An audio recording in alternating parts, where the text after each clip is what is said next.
जय श्री ओम नमः सिद्धेभ्यः। जय श्री ओम नमः सिद्धेभ्यः। जय श्री ओम नमः सिद्धेभ्यः। नमो अरहन्ताणं नमो सिद्धाणं नमो आयर्याणं नमो वज्रायणं नमो लोले सवसावणं भक्तामर प्रणतमौलिमणि प्रमाणं मोद्योतकं दलितपापतमो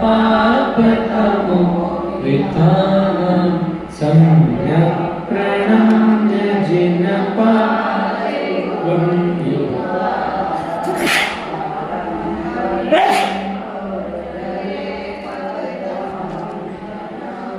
ये भी पढ़ लेते हैं। निर्धूमवर्तिरपवर्तिततैलपूरा कृत्स्नं जगत्त्रयमिदं प्रकटीकरोषि गम्यो न जातु मरुतं चलानां दीपोपर त्वमसि नाथ जगत् प्रकाशः। धूम न बत्ती तेल बिनाई प्रकट दिखाते तीनों लोग वीर के शिखर उड़ाने बुझा न सकती मारुत झोंक तिस पर सदा प्रकाशित रहते गिनते नहीं कभी दिन रात ऐसे अनुपम आप दीप है स्वपर प्रकाशक। मानितुंग आचार्य देव कह रहे हैं कि भगवान अब आपकी स्तुति तो करना है, आपकी महिमा भी बताना है। तो बोले अब लेकिन हम ऐसे कहेंगे ना कि आप इनके जैसे नहीं हो, उनके जैसे नहीं हो, तो समझ में नहीं आएगा। तो ऐसा करते हैं हम लोग बाग जिसको जानते हैं ना, उनके उदाहरण के माध्यम से आपको समझाते हैं कि आप कौन हो। तो सब लोग दीपक को जानते हैं। दीपक क्या होता है? प्रकाश करने में। काय से बना हुआ होता है? मिट्टी से। क्या भरते हैं उसमें? तेल। और आग जलाने के लिए क्या करते हैं? बत्ती लगाते हैं, बाती लगाते हैं। फिर क्या होता है? जलता है। और फिर हवा चलती है तो बुझ जाता है। सूर्य हो दिन में जलाएं तो प्रकाश नहीं होता। कहाँ होगा? कि रात में ही होगा ना। तो तेल जब तक रहेगा तब तक होगा। बत्ती भी खराब हो गई तो भी बुझ जाएगा, हवा चलेगी तब भी बुझ जाएगा। लेकिन आप भी दीपक हो। लेकिन कैसे दीपक हो? कि धूम ना बत्ती तेल बिना है। कैसे है? कि बिना धुएं के। और दीपक में धुआं भी होता है, लेकिन आप भी दीपक हो, लेकिन आप में क्या नहीं है? धूम ना बत्ती तेल बिना ही। कि धुआं भी नहीं है, बत्ती भी नहीं है और तेल भी नहीं है, बिना उसके जल रहे हो। और क्या दिखा रहे हो? कि भैया दीपक तो छोटे से कमरे को जला देता है, लेकिन आप जो दीपक हैं वे कैसे हैं?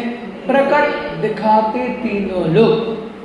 क्या तीनों लोगों को दिखाने वालों एक साथ एक समय में? क्योंकि केवल ज्ञान में 3 लोग जान रहे हैं और दिव्यध्वनि में भी 3 लोग बता रहे हैं, तो स्पष्ट दिखाने वाले हैं।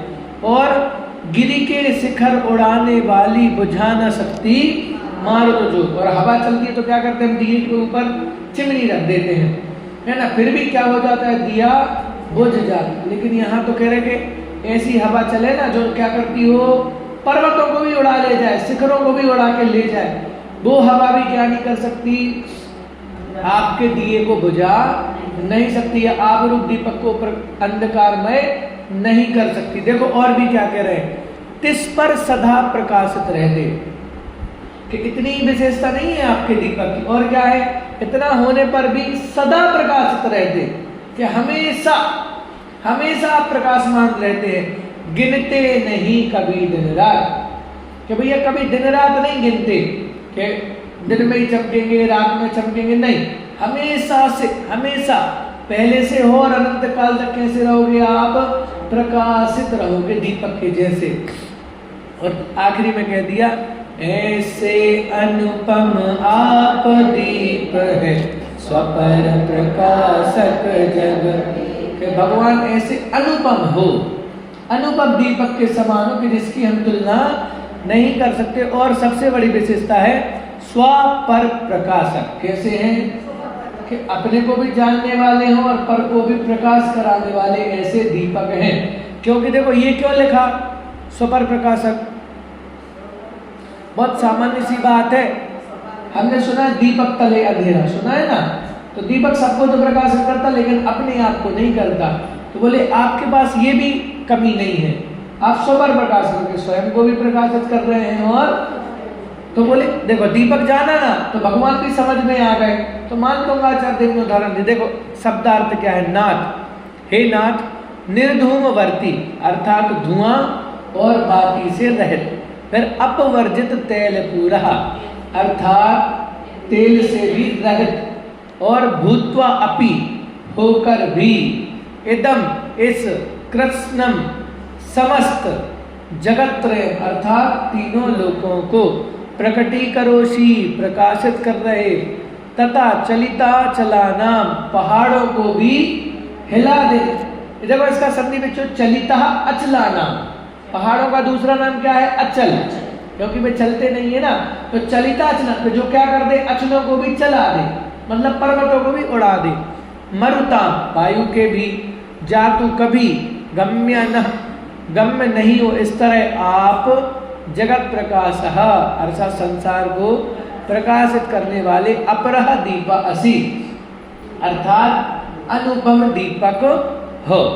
देखो आगे चलते हैं, सूर्य से भी अधिक। बोले अब हम दीपक को जान लिया, बोले लेकिन फिर भी आप दीपक के जैसे नहीं हो। कैसे हो, क्या सूरज, बोले सूरज देखते कि नहीं देखते, बोले सूरज देखते हैं, रोज प्रातः सुबह सूरज से ही होती है। बहुत सारे लोग तो दर्शन करते हैं सूरज के, करते कि नहीं करते, जल चढ़ाते हैं। मतलब उनके भी ग्रंथों में, उनके भी जो पंथ चलता है उनको भी बताया कि भैया प्रातः काल के सूरज को दर्शन करना है। लेकिन मैं नागपुर में जहाँ रहता, वे 10 बजे भी उठते ना, तो 10 बजे भी सूरज को जल चढ़ाते हैं। बोले भाई ऐसा कैसे, अगर सूरज को जल चढ़ाना है तो सुबह चढ़ाओ ना। खैर अपने यहाँ तो ऐसा कुछ सिस्टम नहीं है, मात्र चक्रवर्ती ऐसा होता है जो कब करता है दर्शन, मकर संक्रांति के दिन भगवान के दर्शन करता है, क्योंकि सूरज सबसे नजदीक होता है और उनके नेत्रों में ही इतनी शक्ति होती है कि सूर्य के विमान में विराजमान अकृत्रिम जिनालय जिनबिंबों के वे दर्शन करते हैं। ठीक है, अब देखो आगे कह रहे कि भैया सूरज तो देखा है, सूरज को सब जानते हैं, लेकिन सूरज से भी ज्यादा महिमा वाले भगवान। देखो नास्तम कदाचिदुपयासि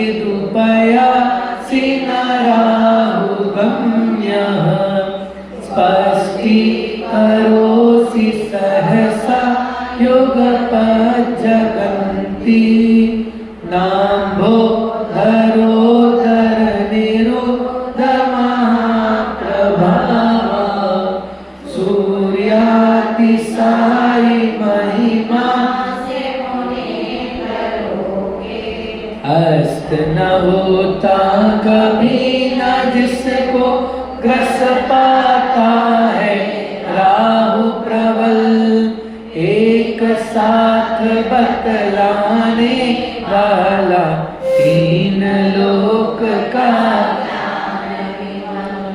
रुकता कभी प्रभाव न जिसका बादल की करके ओट ऐसी गौरव गरिमा वाले आप अपूर्व देखा। क्या कह रहे कि भगवान अब हम सूरज को भी जानते हैं, सूरज के अंदर बहुत सारी कमी है, मजबूरी है सूरज की, क्या होना पड़ता है, अस्त होना पड़ता है। लेकिन भगवान आपका जो ज्ञान रूपी सूर्य है वो कभी अस्त नहीं होता, और ना जिसको ग्रस पाता है राहु प्रबल।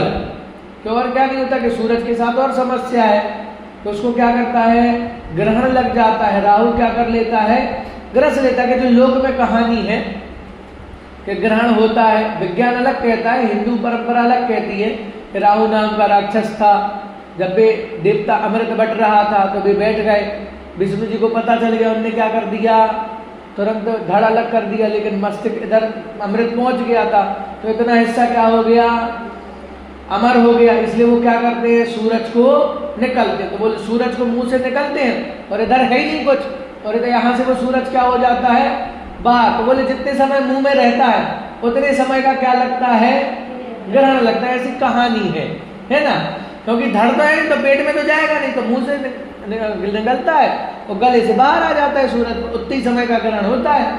विज्ञान दूसरा मानता है कि पृथ्वी और सूरज के बीच में चंद्रमा आ जाता है तो हमें ग्रहण दिखाई देता है, ऐसी विज्ञान की मान्यता है। हाँ वही राहु भी मानते ना, राहु ने ग्रस लिया है, यही मानते कि राहु ने अन्नमति वाले ही बता रहा हूँ कि वो राहु मानते हैं ग्रस लिया है। अपने यहाँ ऐसा सिस्टम नहीं है, अपने यहाँ तो सुमेरु पर्वत की प्रदक्षिणा दे रहे हैं, उससे क्या होता है, दिन और रात होता है, बाकी ऐसी कोई ग्रहण की बात नहीं है। देखो तो कह रहे कि उसको तो राहु भी क्या कर लेता है, ग्रहण कर लेता, मतलब राहु भी बस में कर लेता है। लेकिन हे भगवान, आपके ज्ञान को पार पाने में कोई भी समर्थ नहीं है। और क्या कह रहा है, एक साथ बतलाने वाला। अब क्या कह रहा है कि सूरज के साथ दिक्कत है। क्या दिक्कत है, क्या बोले वो एक साथ होता है, नहीं होता। अभी भारत में 4 बज रहे हैं तो अमेरिका में है 12 बज रहे होंगे, लंदन में जाएंगे तो सुबह के 8 बज रहे होंगे। ऐसा बता रहा हूं कि आगे पीछे होता ना समय, तो वो क्या कर रहा है, एक समय में पूरे विश्व को प्रकाशित नहीं कर रहा, अपने अपने समय के अनुसार उदय होके अपने अपने अनुसार वो वहां पे प्रकाश कर रहा है। लेकिन आप क्या कर रहे हैं, एक साथ बतलाने वाले, या पूरे विश्व को, लोकालोक को एक साथ प्रकाशित करने वाले हैं और 3 लोगों का ज्ञान कराने वाले हैं। और वो ज्ञान कैसा है कि अत्यंत विमल है, निर्मल है, और रुकता कभी प्रभाव न जिसका बादल की आकर के ओर। कि सूरज कितना भी प्रचंड क्यों ना हो, लेकिन अगर बादल आ जाए तो क्या होता है कि पूरे लोक में अंधेरा छा जाता है। तो मैं कह रहा भगवान आपके साथ ये समस्या भी नहीं है, क्योंकि आपका जो प्रकाश है वो बादल नहीं, वज्र भी आ जाए तब भी वो आपका प्रकाश रुकता नहीं है। ऐसी गौरव गरिमा वाले आप अपूर्व दिवाकर कुल, कैसी अद्भुत महिमा की धारी आप हो। और क्या कहा कि दिनकर, मतलब दिवाकर, दिनकर दिवाकर ये सूर्य के ही पर्यायवाची नाम है। तो आप ऐसे सूरज से भी अधिक महिमा वाले हो कि सूरज को तो इतनी सारी टेंशन है कि अस्त भी होना है, राहु भी ग्रस लेता है, एक साथ नहीं उग सकता, लेकिन आपके पास ऐसी कोई भी बंदिश नहीं है। आप एक साथ एक समय में प्रकट होकर 3 लोगों का ज्ञान करा सकते हैं और 3 लोगों को प्रकाशित कर सकते हैं। देखो इसको इससे ही समझिए, तो ना अस्तम अर्थात ना अस्तम, कि जो अस्त नहीं होता, कदाचित उपयासी, कभी भी अस्त नहीं होता, एक बार उत्पन्न हो गया तो उत्पन्न हो गया। ना राहु गम्य, और क्या नहीं होता, राहु गम्य, मतलब राहु के द्वारा ग्रहण नहीं होता, ग्रसित नहीं होता। स्पष्टी करोसी, क्या करते हैं कि स्पष्ट करने वाला है। क्या स्पष्ट करने वाला है, सहसा एक साथ, युगपत जगती है, एक साथ क्या है, पूरे जगत को प्रकाशित करने वाला, स्पष्ट करने वाला है। और ना अंबोधर निरुद्ध महाप्रभावा, अंबोधर कहते हैं बादलों को, कि जो पानी को धारण करते ना, पानी का दूसरा नाम है अम्बु, तो जो अम्बु को धारण करे वे अंबोधर। तो ना अंबोधर निरुद्ध प्रभाव, कि अंबोधर आपके प्रभाव को क्या नहीं कर सकते, रोक नहीं सकते। सूर्याति साई महिमासी मुनिंद्र लोके, मतलब सूर्य अतिशाई, सूर्य से भी अधिक महिमा वाले आप इस संसार में हो। मुनिंद्र, आप मुनियों के इंद्र हो, लोक में आप मुनियों के इंद्र हो और सूर्य से भी अधिक महिमा वाले हैं। देखो आगे चलते हैं, ये देखो भक्ति है। अब इसमें आप तत्व नहीं लगाना, क्योंकि भक्ति साहित्य की विशेषता रहती है, भक्ति में भावना अतिरेक रहता है। तो भक्ति में आप तत्व नहीं लगाना कि आत्मा की चर्चा नहीं करी, वो नहीं किया, या ये तो हो ही नहीं सकता। भक्ति में सब छूट रहे। भक्ति में तो ये भी कह सकते कि मैंने तेरे ही भरोसे महावीर भंवर में नहीं डाल दी। अब भगवान महावीर कह रहे हो कि बेटा नहीं डालो, डूब जाएगी, लेकिन भक्ति कर रहे हैं ना, तो भक्ति में ऐसे ही लगता है कि ये जो भगवान है ना, बस यही हमारे लिए सब कुछ है। फिर जब बाद में स्वरूप में आएंगे तब बात देखी जाएगी, लेकिन जब भक्ति कर रहे हैं तो जिसकी भक्ति कर रहे हैं वे ही हमारे लिए सर्वोत्कृष्ट पदार्थ है।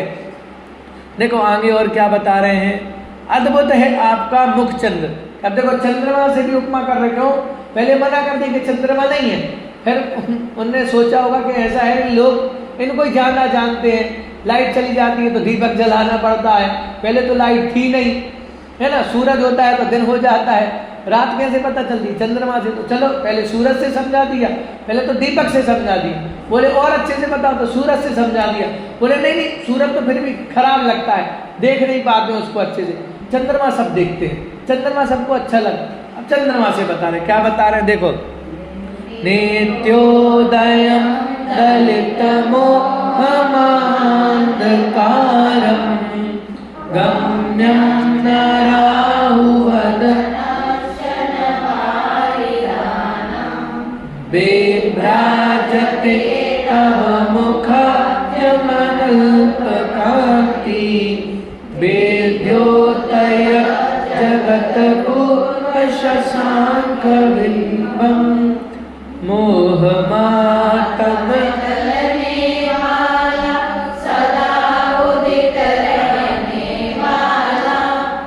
राहु न बादल से दबता पर सदा स्वच्छ रहने वाला विश्व प्रकाशक मुख सरोज तक अधिक कांतिमय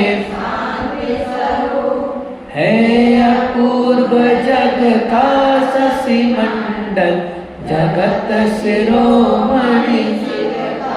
कहे भगवान आप भी चंद्रमा हैं, कि भले रात्रि रहे लेकिन चंद्रमा रहता है तो फिर उजाला रहता है कि नहीं रहता। चंद्रमा की जो किरणें रहती हैं, चंद्रमा की किरणों से रोशनी मिलती है, तो भले रात रहे लेकिन चंद्रमा अगर रहे, जो शुक्ल पक्ष की रातें होती हैं उनमें क्या रहता है कि थोड़ा बहुत प्रकाश तो रहता ही, और जैसे जैसे चंद्रमा बढ़ता जाता है वैसे उसका प्रकाश बढ़ता जाता है। तो कह रहे हैं कि मोह महात्म दलने वाला सदा उदित रहने वाला। हे भगवान आप चंद्रमा के भी समान हो, और कैसे हैं कि चंद्रमा जैसे थोड़ा बहुत काम करना हो ना रात्रि में तो चंद्रमा के उजियाले में कर सकते हैं, तो बोले वैसे मोह रूपी अंधेरे को दबाना हो ना तो आपका चेहरा कैसा है, चंद्रमा के समान है कि थोड़ा वो जो मोह बचा है ना वो तो ऐसे ही चला जाए, और सदा उदित रहने वाला। अब ये भी क्वालिटी बता दी, सूरज कह रहे थे तो सूरज भी कैसा था, सदा प्रकाशित रहने वाला, और चंद्रमा भी है वो भी कैसा है, क्या बोले फिर चंद्रमा की वो इसके पहले चंद्रमा को बता दिया था ना कि चंद्रमा तो अस्त हो जाता है, फीका पड़ जाता है, लेकिन आप कैसे हैं कि प्रकाशित रहने वाले और सदा उदित रहने वाला, कि कभी भी आपके मुख का जो मंडल है उसकी आभा है वो कभी भी फीकी नहीं पड़ती। और लिखा राहु न बादल से दबता। अब दोनों, जिस परेशानी से सूरज परेशान है उसी से चंद्रमा भी परेशान है। क्यों? क्योंकि चंद्र ग्रहण भी हो जाता है और बादल आते हैं तो चंद्रमा भी छिप जाता है, लेकिन राहु न बादल से दबता। हे भगवान आपका जो मुख रूपी चेहरा है वो राहु या बादल से भी नहीं ढकता है, अब उसके प्रभाव में नहीं आता, और सदा स्वच्छ रहने वाला।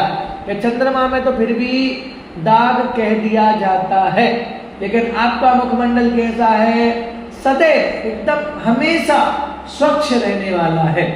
और विश्व प्रकाशक मुख सरोज तक अधिक कांतिमय शांति स्वर। और कैसा कि आपका मुख भी कैसा है, पूरे विश्व को प्रकाश करने वाला है और अधिक कांतिमय। चंद्रमा की तो कांति फिर भी कम है, लेकिन आपका जो मुख रूपी कमल है वो कैसा है, चंद्रमा की कांति से भी अधिक कांति वाला है और शांति स्वरूप है। कि जैसे चंद्रमा शीतलता प्रदान करता है वैसे ही आपका चेहरा भी देख के भव्यों को मन में शांति आती है अपूर्व जग का शशि मंडल जगत शिरोमणि शिव का भू। और क्या कह रहे हैं कि भैया है अपूर्व जग का, कि ऐसा पहले नहीं हुआ, इसकी कोई दूसरी उपमा भी नहीं है, ऐसा आगे कोई होगा भी नहीं। तो ऐसे आप शशि मंडल हो कि तारागण के कैसे हो, चंद्रमा हो कि बाकी जितने भी मुनि आदि है ना सब कुछ चूंकि समोसरण की बात चल रही है, तो समोसरण में जितने मुनि आरिका आदि बैठे हैं उन सबको मानो तारों की उपमा दे दी, और भगवान को किसकी उपमा दे दी कि आप शशि मंडल लिखा ना, शशि मंडल मतलब चंद्रमा का समूह, तो चंद्रमा आप हो और बाकी सब कैसे हैं कि तारे के समान है। और करे और क्या कहा, जगत शिरोमणि शिव काबू, और कैसे हैं आप कि जगत के शिरोमणि हैं और शिव काबू अर्थात मोक्ष के राजा हैं। तो देखो आगे क्या लिखा, नित्योदयम अर्थात हमेशा उदित रहने वाला, महामोह अंधकारम मोह रूपी अंधकार को, दलित अर्थात नष्ट करने वाला, राहु वदनस्य राहु के मुख के द्वारा, न गम्यम के ग्रस्तानी अयोग्य, वारी दानम अर्थात में अब पानी का दूसरा नाम बारी है, तो इनको वारी दान, तो बारी का दान देते ना, वे मेघ बरसात करते हैं तो जो पानी को देते वे बारी दान, तो बारी दानम ना गम्यम अर्थात बादलों से भी ढकने वाले नहीं है, अनल्प कांति अधिक कांति वाले हैं, मतलब अल्प, अगर अल्प कांति लिखते तो कम कांति वाले, इसलिए क्या लिखा अनल्प कांति, जो अल्प नहीं है मतलब अधिक कांति वाले हैं। और जगत संसार विद्योतयत अर्थात प्रकाशित करने वाला, तब मुखाब्जम अर्थात आपका मुख कमल, और अपूर्व शशांक बिंबम अर्थात अपूर्व चंद्रमंडल विभ्राजते सुशोभित होता है। तो पहले दीपक से तुलना की, फिर सूर्य से तुलना की, और लेकिन तीनों तुलनाओं में जो जो समस्याएं हैं, दीपक को हैं, सूरज को हैं, चंद्रमा को हैं, भगवान के पास वे समस्याएं नहीं है। आगे देखो, तमहारी मुखचंद्र, कि जैसे चंद्रमा क्या करता है तम को हर लेता है, वैसे आपका मुख भी कैसा है, तम को ही हरने वाला है। पढ़ते हैं देखो, किम सर्वरी सुशसिना निविवस्वतावा युष्मन्मुखेन्दुदलते सुतमा सुनाथ निस्पन्नसानि मनसा जीवलोके कार्यं किया जलधरे जलवारणं नाथ आपका मुख जब करता अंधकार का सत्यानाश, तब दिन में रवि और रात्रि में चंद्रबिंब का प्रयास, धान खेत जब धरती तल के पके हुए हो अति अविराम, शोर मचाते जल को लादे हुए घनों से तब। मतलब भगवान की भी उपमा दे रहे हैं और कह रहे हैं भगवान आपका जो मुख है ना, मुख रूपी कमल है, मुख रूपी चंद्र है, या मुख रूपी सूरज है, या मुख रूपी दीपक है, वो कैसा है कि वो अकेला ही अंधकार को क्या कर देता है, नष्ट कर दे। मतलब आप कल्पना करो, समोसरण में भगवान बैठे, हम दर्शन करने जाते ना, तो जब तीर्थ क्षेत्रों की वंदना करने जाते हैं तो आपने देखा होगा कहीं कहीं प्राचीन ऐसी जिन मुद्राएं मिल जाती हैं कि हमारी नजर टिक जाती है, हटते ही नहीं है वहां से कि भैया वहां कितनी मनोहारी वेदी थी, याद रहता कि नहीं, तुरंत दिमाग में छवि आ जाती। मतलब 5 साल पहले भी गए हो और अगर आपने दर्शन किए प्रतिमा के ध्यान से तो वो छवि अभी भी आंखों में आ जाती कि नहीं आ जाती। तो कह रहे हे भगवान आपका जो मुख कमल है वो भी कैसा है, अंधकार को नाश कर देता है। तो बोले ये जो चंद्रमा और सूरज बार बार आ रहे हैं जा रहे हैं और उजाला कर रहे हैं, इनका क्या है, कोई काम ही नहीं है। क्यों काम नहीं है, क्योंकि आपके मुख रूपी चंद्रमा ने ही क्या कर दिया है, सब अंधकार को नाश कर दिया है। तो अब ये जो चंद्रमा और सूरज है ना, वे ऐसे हैं मानो दिन के प्रकाश में दीपक जलाना। तो दिन के प्रकाश में दीपक जलाएंगे तो बोले कोई उपयोगिता नहीं है। वैसे ये जो सूरज चंद्रमा है ना, अब ये अगर सोचें कि मैं दिन में सूरज और रात्रि में चंद्रमा, सोचे कि मैं क्या कर रहा हूँ, प्रकाश कर रहा हूँ, तो बोले भैया वो कैसा है, असफल प्रयास है, क्योंकि आपके मुख ने ही क्या कर दिया है। तो बोले उनकी उपयोगिता कब होती कि जब भगवान नहीं होते ना, तब चंद्रमा सूरज की जरूरत पड़ती। अब तो हमारे पास भगवान है, इसलिए चंद्रमा सूरज की जरूरत नहीं पड़ती है। और देखो, धान्य खेत जब धरती तल के पके हुए हो अति अविराम, शोर मचाते जल को लादे हुए घनों से। और उदाहरण देके समझा दिया कि जब सूखा पड़ रहा हो और तब बारिश होवे, तब तो आनंद आता है, लेकिन सब धान्य भरे हुए हैं, सबकी फसल कैसी हो गई है, पक गई हो गए, उनमें फल अंकुरित हो गया हो, अनाज आ गए होंगे, फिर बादल ऊपर आ जाए और बहुत जोर जोर से आवाज करे, एकदम घनघोर काला बादल आ जाए, तो फिर तो किसान उसकी तरफ देखता भी क्यों नहीं देखता कि भाई अब तो हमारा काम हो गया ना, अब तो तुम बरसो या नहीं बरसो, हमारे कोई काम के नहीं हो। वैसे ही सूरज चंद्रमा से कह रहे हैं कि अब हमारे सूरज चंद्रमा कोई काम के नहीं है, क्योंकि हमने भगवान का क्या कर लिया है, मुख रूपी कमल या मुख रूपी चंद्रमा देख लिया है। देखो अर्थ इसका, हे स्वामी तमहसु अर्थात अंधकार के, युष्मन मुखेंदु, युष्मन मतलब आपके, मुख इंदु अर्थात मुख रूपी चंद्रमा, दलितेषु नष्ट हो जाने पर, ये तो शब्दार्थ है, वो पंक्तियों से अर्थ नहीं है अभी। तो सर्वऋषु मतलब रात में, शशिना मतलब चंद्रमा, अथवा अहनी, अष्टानी का है ना, अष्टानी का, तो अनी मतलब दिन, तो दिन में। और विवस्वता अर्थात सूर्य, किम क्या प्रयोजन, फिर निष्पन्न अर्थात पके हुए, शालिबन अर्थात धान के खेतों से, और शालिनी अर्थात शोभायमान, जीवलोके संसार में जल भार नम्रई के पानी के भार से युक्त, जल धरई मेघो। अब देखो फिर बादल का दूसरा, तीनों में क्या क्या किया आचार्य ने अलग अलग बताया, पहले अंबोधर बताया, फिर बारीदानम बताया, और अब क्या बताया, जलधर के जो जल को धारण करने वाले हैं। कियत कार्यम के अब कितना काम रह जाता है कि पहले ही सबका नाश हो गया है अंधकार का, तो अब सूरज का और चंद्रमा का कोई भी काम शेष नहीं है।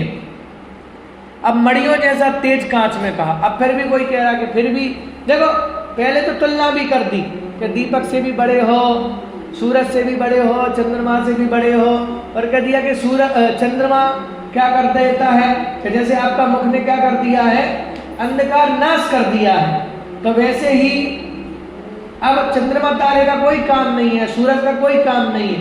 अब क्या कह रहे हैं कि फिर भी हमने तारीफ तो कर दी है, लेकिन जो मणियों की चमक होती है वो कांच के टुकड़ों में चमक नहीं होती है, बता रहे कि देखो, ज्ञानम यथा कोई विभाति कृतावकाशम नैवं तथा हरिहर विसुनायकेषु तेजः स्फुरन् मणिषु याति यथा महत्त्वं नैवं च सकले किरणाकुलेऽपि जैसे शोभित होता प्रभु का स्वपर प्रकाशक उत्तम ज्ञान, हरिहरादि देवों में वैसा कभी नहीं हो सकता भान। अति ज्योतिर्मय आरतन का जो मात देखा जाता, क्या वह किरणाकुलित कांच में कभी देखा कि जैसा शोभित होता प्रभु के। हे भगवान, जिस प्रकार से आपका जो केवल ज्ञान है वो क्या हो रहा है कि अति सुशोभित हो रहा है, और वो कैसा है कि स्वपर को प्रकाश करने वाला है और उत्तम ज्ञान है। उत्तम ज्ञान क्यों है, क्यों है उत्तम ज्ञान, केवल ज्ञान? क्योंकि एक तो सबसे आखिरी का नंबर का है, इसलिए उत्तम ज्ञान है। दूसरा स्वास्थ्य का ज्ञान है, अपनी आत्मा का ज्ञान है, इसलिए भी उत्तम ज्ञान है। तो बोले उत्तम ज्ञान है और वो सपर प्रकाशक है। बाकी क्या लगा, हरि हरादि देवों में वैसा कभी नहीं हो सकता भान। कि मैं सोच लूं कि जैसा ज्ञान आपके पास है ना वैसे किसी और के पास मिल जाए, तो ऐसा मिलने वाला नहीं है। वो ओरिजिनल माल की फैक्ट्री कौन हो, कि आप ही हो। आपके पास वो ज्ञान है, बाकी के पास वैसा ज्ञान नहीं है। क्यों, कि देखो उदाहरण दे रहे हैं कि जिस प्रकार से जो महारत्न होता है तो वो स्वयं की ही रोशनी से प्रकाशित होता है। उसे सूरज की रोशनी की जरूरत नहीं होती कि अगर आप रत्न होवे ना और अंधेरे में भी निकालो तो क्या होगा, चमकेगा। कैसे पता चला चमकता है? बोलो। मुझे तो अंजन चोर ने बताया था, आपको बताया नहीं बताया? अंजन चोर ने 9 लाख का हार चुराया था ना रानी का, उसमें क्या थे, मणि तो ही थे ना, और रात्रि में भग रहा था तो सब कुछ तो गायब था क्योंकि उसने काजल लगाया था, लेकिन मणि को क्या कर रहे थे, मणि चमक रहे थे और मणि के प्रकाश से ही जो चौकीदार थे उन्होंने उसको पकड़ा था या भागे थे उसके पीछे।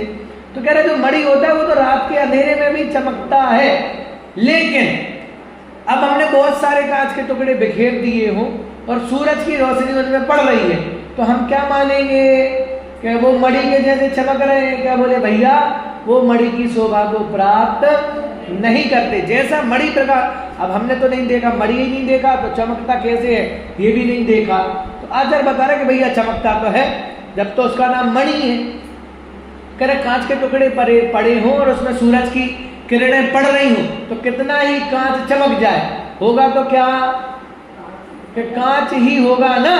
तो वैसे यहाँ कह रहे कि मणि मणि होता है और कांच कांच होते हैं, जैसे हे भगवान आप तो मणि के समान हो और बाकी जितने हरिहरादिक देव है ना वे कैसे हैं, कांच के टुकड़ों के समूह हैं। तो देखो इसमें लिखा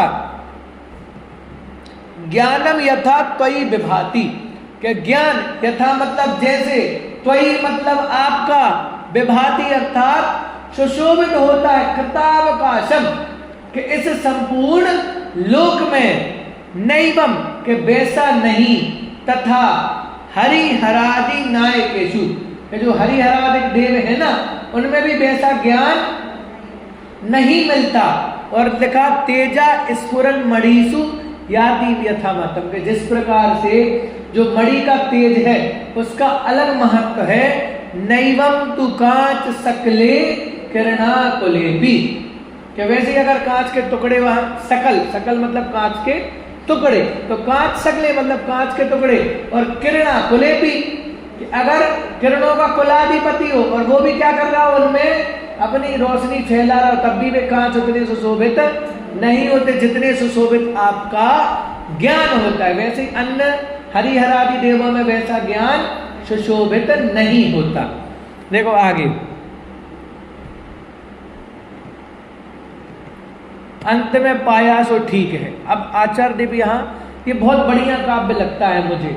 क्या कह रहे हैं, बता रहे हैं कि हे भगवान हमने सब भटक लिया, सब जगहों को देख लिया और सबसे लास्ट में हम आपके पास आए हैं। तो वे ये नहीं कह रहे कि हमें आप सबसे लास्ट में क्यों मिले, वे क्या कह रहे हैं, ये हमारा महान भाग्य है कि आप मुझे सबसे आखिरी में मिले, पहले नहीं मिले। तो देखो क्यों नहीं मिले, वो बता रहे हैं, मन्येवरं हरिहरा दैव दृष्ट्वा दृष्टे सुवे सुहृदयं त्वयि तोषमेति, किं वीक्षितेन भवता भुवेन नान्या कश्चित् मनोहरतिना तरेपि, हरिहरादि देवों का ही मैं मानूतम अवलोकन, क्योंकि इन्हें देखने भर से तुझसे तोषित होता मन है, परंतु क्या तुम्हें देखने से हे स्वामिन मुझको लाभ, जन्म जन्म में लुभा न पाते कोई मेरा। ये जो बात लिखी है ये महिलाओं को बहुत अच्छे से विदित है। मान लो जब आप कपड़े वगैरह खरीदने जाओ और पहली दुकान में पहुंचो और पहली दुकान में अच्छे कपड़े मिल जाए तो घर पे लेके तो आ जाते हैं, लेकिन मन में क्या चलता है कि भैया थोड़ा बाजू वाली दुकान में और देख लेना था, वो फलानी ने बताया था कि उस दुकान में वहां और देख ले। क्यों कि मन होता ना, भली वो अच्छी चीज है, हमें भी पता है कि अच्छी चीज है, लेकिन चूंकि मन इतना चंचल है कि लगता है कि और अच्छी मिल जाती, और अच्छी मिल जाती। तो बस यही बात आचार्य कह रहे हैं। आप क्या कह रहे हैं कि हे भगवान, अच्छा हुआ मैंने क्या कर लिया, पहले हरि हरादि देवों को देख लिया, क्योंकि इसके पहले बताया ना कि जैसा ज्ञान आपके पास है वैसा उनके पास नहीं है। तो किसी ने प्रश्न किया कि तुम्हें कैसे पता चला, तो बता रहे कि हमने क्या किया है, पहले सब देवों को देख लिया है।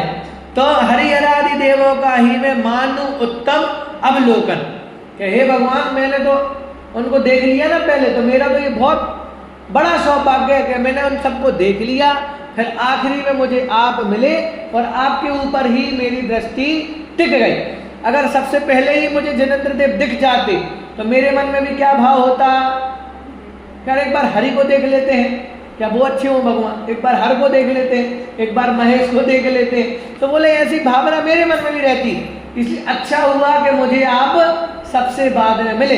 जब हमने सब कुछ देख लिया और पता चला कि भैया यही दुकान सबसे अच्छी है, पूरे मार्केट में देख के आ गए, या तो कपड़ा अच्छा नहीं बता रहे हैं, कपड़ा अच्छा बता रहे हैं तो पैसे अच्छे नहीं बता रहे, यही दुकान अच्छी है, कपड़ा भी अच्छा मिल रहा है और पैसे भी कम बता रहे हैं। तो देखो, क्योंकि इन्हें देखने भर से तुझसे तोषित होता मन, कि जब उनको देख लिया ना तो बस उनको देख लिया, लेकिन उनको देखने में मुझे संतुष्टि नहीं मिली, तुझसे तोषित होता मन। और जब आपको देखा ना तब मुझे महिमा आ रही है कि मैंने सही किया कि पहले उनको देख लिया है। परंतु क्या तुम्हें देखने से है स्वामिन मुझको लाभ, जन्म जन्म में लुभा न पाते कोई यह मेरा वितप। अब भगवान से पूछ रहे हैं कि हे भगवान, मुझे जो लाभ हुआ ना अब मैं वो बता रहा हूं आपको, कि मैंने बाकी सबको तो देख लिया और तृप्ति नहीं मिली, जब मैंने आपको देख लिया है तो ये मुझे लाभ हुआ है। कि क्या लाभ हुआ है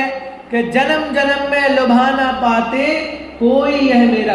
अब मैंने जब आपको देख लिया ना तो मैं पूर्ण विश्राम हो गया हूं, मतलब अब मुझे कहीं और जाने की जरूरत नहीं। अगर मैं आपके पास नहीं आता और इन्हीं के पास भटकता रहता ना तो कई जन्म निकल जाते और मेरी ये मनोकामना, मेरे मन का ये जो भाव है वो पूर्णता को प्राप्त नहीं कर पाते। देखो, मन्ये वरम हरिहरादय एव दृष्टा, कि मैं श्रेष्ठ मानता हूं हरिहरादय एव दृष्टा, के हरिहरादि देवों को मैंने देख लिया। दृष्टेषु एषु हृदयम त्वयि तोषमिति, कि उन सबको देख लिया है, फिर मैंने क्या किया, आपको देखा। तो उन सबको देखने से मुझे तृप्ति नहीं मिल रही थी, लेकिन जब आपको देखा तो मुझे मेरी नैनों को, मेरी आंखों को संतोष प्राप्त हो गया, तृप्ति मिल गई। और किम भीक्षितेन भक्ता भक्ता भुवियेन नान्य, और हे भगवान मैं बताऊं कि मुझे आपको देखने से क्या लाभ हुआ।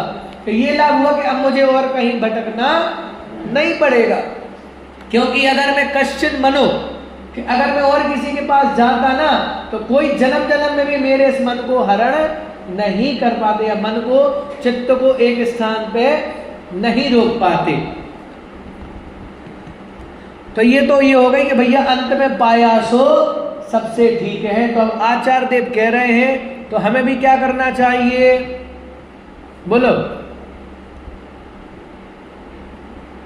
बोलो बोलो। आचार्य देव कह रहे हैं कि हमने सबको देख लिया, मुझे कोई अच्छा नहीं लगा, तो अब क्या करना चाहिए, हमें भी देखना चाहिए सब देवों के पास जाके। तो कह रहे तुम नहीं जाना, हमने चेक कर लिया, टेस्ट कर लिया है, तो ये जो जिनेंद्र देव है ना यही बहुत बढ़िया है, इसलिए बाकी आगे जगह दूसरी जगह नहीं जाना, क्योंकि यही सबसे बेस्ट माल है। तो किसी ने बताया कि भैया इस दुकान पे अच्छा मिलता है माल, तो क्या करना, सुन लेना और उसी की दुकान पे जाके लेके आना, क्योंकि उसने अपने अनुभव से बताया। वैसे यहाँ पे आचार्य मानतुंग देव अपने अनुभव से बता रहे हैं कि मैंने सबको देख लिया है लेकिन मुझे आनंद नहीं मिला। अब देखो, अभी तक तो भगवान की बात चल रही थी, बराबर है। अब भगवान के साथ साथ कहाँ पहुंच गए, कि उनकी माता के पास पहुंच गए। हे भगवान आप तो धन्य हो, लेकिन जिस माता ने आपको जन्म दिया है वे माता भी धन्य है। देखो स्त्रीणां सतानि सतसो जनयन्ति पुत्रान् नान्यासुतं त्वदुपमं जननी प्रसूता सर्वादिशो दधति वाणि सहस्ररश्मिं प्राचेव जनयति स्फुरदन् सौ सौ नारी सौ सौ सुत को जनती रहती सौ सौ ठोर तुमसे सुत को जनने वाली जननी महती क्या है और तारा गण को सर्व दिशाएं धरे नहीं कोई खाली पूर्ण दिशाई पूर्ण प्रतापी दिनपति को। जब भगवान की स्तुति पूछी तो कर रहे थे तो उनकी माता की तरफ ध्यान कि हे भगवान आपकी माता भी जगत माता और कितनी धन्य है, क्योंकि इस संसार में रोज रोज सैकड़ों स्त्रियां क्या कर रही हैं, अलग अलग दिशाओं में अलग अलग बालक को जन्म दे रही हैं, लेकिन आप जैसे बालक को जन्म देने वाली तो कोई एक ही माता है और वे कैसी है, महान है। भगवान भी महान है और भगवान की माता भी महान है। क्यों? क्या उसको उदाहरण से समझाया कि तारागण को सर्व दिशाएं धरे नहीं कोई खाली के। हे भगवान आसमान में भी तारे तो सर्वी दिशाओं में व्याप्त है, उनकी दिशाओं की शोभा नहीं है, लेकिन किसकी तारीफ है कि पूर्व दिशा की तारीफ है। क्यों है? क्योंकि वो दिनपति को जन्म देती है। पूर्व दिशा से सूर्य निकलता है और पूरे समस्त विश्व को प्रकाशित करता है। वैसे हे भगवान आपके माता के गर्भ से आपका जन्म हुआ, लेकिन आपके जन्म होने से पूरे तीनों लोकों में प्रकाश फैल गया। तो देखो बहुत सिंपल अर्थ है इसका। स्त्रीणाम सतानी सतसो जनयन्ति पुत्रं, मतलब स्त्री सतानी मतलब 100 700 100 नारी और 100 जनयन्ति पुत्रान मतलब 100 पुत्रों को जनयन्ति जन्म देती है। न अन्यः सुतम तद उपमम जननी प्रसूता, कि तुमसे कोई अन्य भी माता नहीं है, मतलब तुम जो हो ना, तुमने जिस बेटे को जन्म दिया है इसलिए वे सारी माता अलग है और तुम कैसी हो कि उन सबकी महिमावान माता हो कि जिनने क्या किया, ऐसे तीर्थंकर पुत्र को जन्म दिया है। और सर्वा दिशो दधति भानी सहस्त्र रश्मि, के सारे दिशाएं क्या करती हैं कि अनेक छोटे छोटे तारागण क्या करती हैं, रखती हैं। सबके पास तारागण होते हैं, लेकिन प्राचीव दिग जनयति, कि प्राचीव अर्थात प्राची, पूर्व दिशा का दूसरा नाम है प्राची। तो प्राची एव के पूर्व दिशा ही क्या करती है, दिग जनयति, के दिग मतलब सूर्य को दिग कहते हैं, तो दिग को जनने वाली कौन है, कि पूर्व दिशा ही है। तो पूर्व दिशा की महिमा है। उसी प्रकार से हे भगवान आपकी माता ने जन्म दिया है आपको, तो अन्य सभी माताओं में वे सबसे श्रेष्ठ माता है। और वे श्रेष्ठ क्यों बनी? क्योंकि उन्होंने आपके जैसे तीर्थंकर पुत्र को जन्म दिया है। देखो आगे,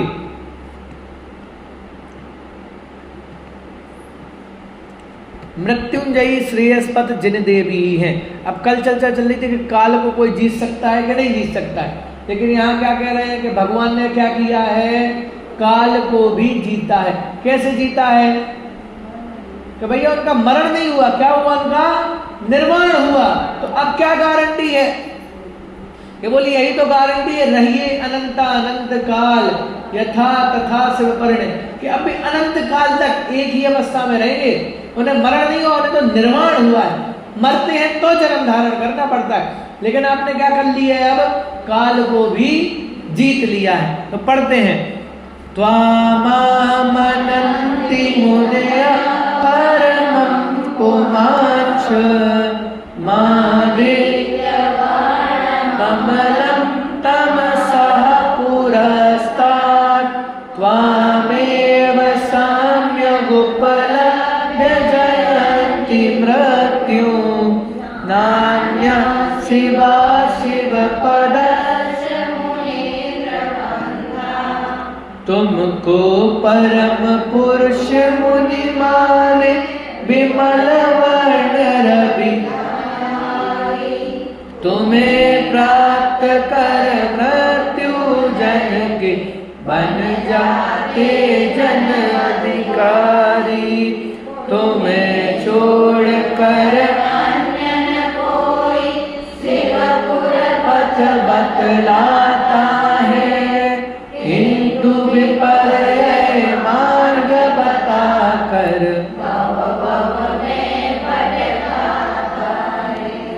कि हे भगवान, जो मुनि है ना इस लोक में उत्तम है, वे मुनि भी क्या करते हैं, आपको परम पुरुष मानते, अर्थात श्रेष्ठ पुरुष मानते हैं।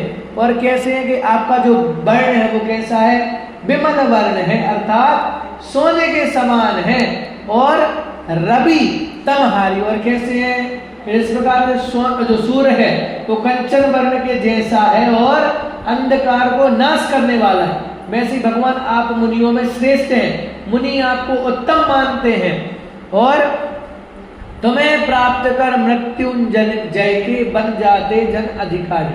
और हे भगवान, जो आपकी शरण में आता है वो क्या कर लेता है, मृत्यु पर विजय प्राप्त कर लेता है। कैसे विजय प्राप्त कर लेता है कि भगवान की शरण में है, भगवान को देखा और तुम भी भगवान के जैसे बन गए। तब जब तुम भी भगवान के जैसे बन गए तो तुमने भी क्या कर लिया, मृत्यु को जय कर लिया। और क्या कह रहे हैं, तुम्हें छोड़कर अन्य न कोई सिरमुत बतलाता। और हे भगवान, एकमात्र आप ही हो जो क्या करते हो कि हमें मोक्ष का मार्ग बतलाते हो। पर बोले जो बाकी हैं वो बाकी क्या करते हैं,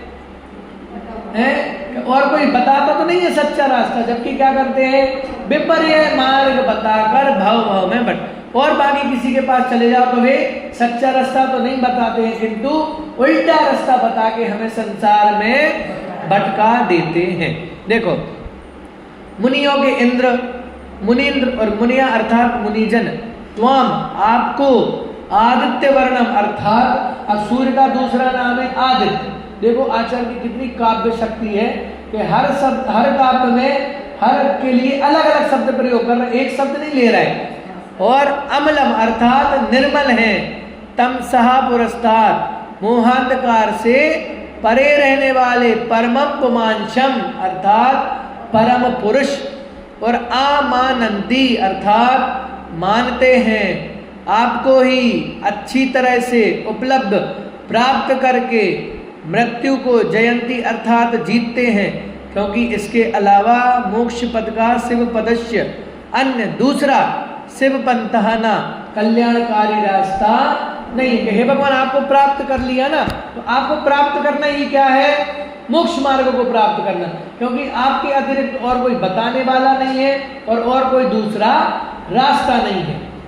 ये बताया। अब एक और छंद यहाँ पे ले लेते हैं, देखो, त्वामभयं विभुम चित्तम शंख माध्यम ब्रह्मांडमीश्वरमनंतमनंग के तुम योगीश्वरम विदितयोगमनेकमेकं ज्ञान स्वरूपममलं प्रवदन्ति संता। तुम्हें आद्य अक्षय अनंत प्रभु एकानेक तथा योगीश ब्रह्मा ईश्वर या जगदीश्वर विदित योग मुनिनाथ मुनीश विमल ज्ञानमय मकर जगन्नाथ जगपति जगदीश इत्यादिक नामों कर माने। इसमें कुछ नहीं बताया, भगवान के बस नाम बता दिए। हे भगवान, सारा जो संसार है वो आपकी ही उपासना करता है, लेकिन अलग अलग नामों से। कोई तुम्हें क्या मानता है कि तुम आद्य हो। कैसे हो, मतलब आदि देव हो, कि शुरू में हुए ना, इसलिए तुम आद्य हो। कोई क्या मानता है कि आप अक्षय हो, मतलब कभी आपका क्षय हो। और कोई मानता है आपको कि आप अनंत हो, अनंत प्रभु, कि आप कैसे हो? अनंत प्रभु, के कभी भी आप नष्ट होने वाले नहीं है। और एकानिक, कोई क्या मानता है? एक मानता है, कोई आपको अनेक मानता है। और कोई क्या मानता है? योगीस, अर्थात मुनियों का भी ईश मानता है। कोई आपको ब्रह्मा कहता है, कोई ईश्वर कहता है, या कोई आपको जगत ईश्वर कहता है, कोई आपको विदित योग कहता है, अर्थात योग को जानने वाले योगीनाथ कहता है, कोई आपको मुनिनाथ कहता है, अर्थात मुनियों के नाथ कहता है, कोई आपको मुनीश कहता है कि मुनियों के। देखो मुनिनाथ कैसे है? मुनिनाथ क्यों है? हाँ, क्योंकि वे मुनियों में श्रेष्ठ मुनि है ना। अभी भी 13वें गुणस्थान में भी क्या है? अरिहंत बन गए हैं, लेकिन वो मुनि का ही तो प्रतिबिंब है, प्रतिरूप है ना, तो वे वैसे मुनिनाथ। या भगवान के लिए भी कह सकते हैं कि भगवान तो है ही, तो मुनियों के भी ईश्वर है, इसलिए तो मुनिनाथ है और मुनीश भी है, अर्थात मुनियों के भगवान भी, मुनियों में श्रेष्ठ भी है और मुनियों के भगवान भी है। तो ऐसा मुनिनाथ और मुनीश। फिर आगे क्या कह रहा है? विमल ज्ञानमय। कोई क्या कहता है कि आप विमल ज्ञानमय हो, कोई आपको मकर ध्वज, मकर की ध्वजा वाला मानता है, कोई आपको जगन्नाथ, कि आप जगत के नाथ हो, कोई आपको जगपति और कोई आपको जगदीश भी मानता है। और इत्यादि नामों कर्माने संत निरंतर विभो निधि, कि इत्यादि नाम कर लिए, फिर भी क्या कह रहे हैं संत? कि भगवान निरंतर विभो निधि, कि आप कैसे निधियों के भी स्वामी हो और विभु अर्थात परम प्रभावशाली हो। देखो इसका अर्थ पढ़ लेते हैं। देखो संतः त्वम, आपको अव्ययम अर्थात अव्ययी, विभुम अर्थात विभु, अचिंत, के जो सोच, अचिंत प्रभु कहते ना कि आप कैसे हो? कि सोचने से भी परे हो। और असंख्यम अर्थात आपको असंख्य भी कहा। क्यों? असंख्य गुण होते हैं तो उन गुणों की अपेक्षा से असंख्य कहा। आद्यम, शुरू में हुए हो तो आद्यम कहा। फिर ब्रह्मांडम अर्थात ब्रह्मा कहा, ईश्वरम कहा, अनंतम कहा और अनन्य केतु कहा, योगीश्वर कहा, विदित योग कहा, अनेक कहा, एक कहा, ज्ञान स्वरूप कहा, अमल कहा। ऐसा क्या करते हैं? देखो अर्थ इसका, हे प्रभु संत पुरुष के जो आपको जानते हुए क्या करते हैं? आपको अक्षय, विभु, अचिंत, गणनातीत, आदि पुरुष, शुद्ध ब्रह्म, ईश्वर, अनंत, गुण स्वरूप, कामजयी, योगीश्वर, योगों के ज्ञाता, अनेक, एक, ज्ञान स्वरूप और कर्ममल रहित कहते हैं। अर्थात भगवान आपको मुनि क्या करते हैं? अलग अलग नामों से ही बुलाते हैं, अलग अलग नामों से ही आपकी महिमा। अब एक नाम और है अर्धनारीश्वर। किसका नाम है? लेकिन अरहंत भगवान का नाम अर्धनारीश्वर है, विधान में लिखा है। हाँ, अर्धनारीश्वर का मतलब, अर्ध का मतलब आधा, ना मतलब नहीं, और अरि मतलब शत्रु, जिनके आधे शत्रु नहीं है। और ऐसे भगवान है तो वे कौन है? कि भैया 8 कर्म होते हैं ना, तो अरहंत परमेश्वर ने कितने नष्ट किए? 4 किए। इसलिए अर्ध ना अरि, कि आधे नहीं है जिनके शत्रु। ऐसे ईश्वर तो वे हो गए अर्धनारीश्वर अर्थात अरहंत परमात्मा। तो बोले ऐसे अलग अलग आपके नामों से बस क्या करते रहते हैं? आपकी ही स्तुति करते रहते हैं। तो इतनी चर्चा हमने करी, शेष चर्चा हम कल करेंगे।